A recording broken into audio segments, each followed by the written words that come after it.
ang usa ka liso o seedling kun dili nato kini itisok sa yuta, dili kini molipang o mahimong kahoy ug mamunga. Sama aning itlog mga chong, nga kung dili nato ni isalang sa incubator o lumluman sa inayan, magpabilin na gyud siya nga itlog hangtod sa hangtod.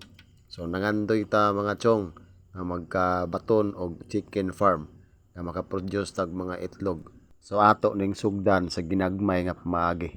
So kung unsay naa nato, kaya natong i-produce kana lang sa magsugod ta sa ginagmay kay ang pagnegosyo mga chong dili kinahanglan og dako o kapital.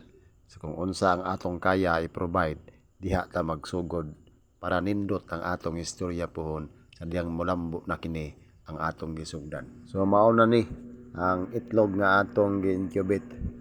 Namusa na siya, nahatch na siya sulod sa 21 ka adlaw.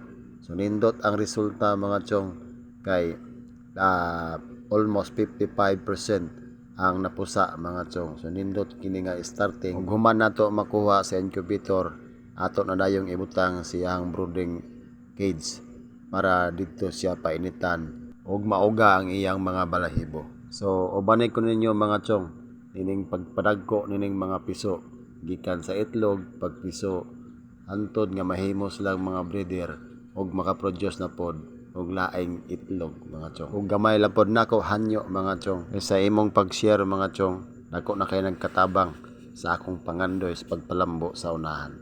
So dinhira ko to sunod video. God bless.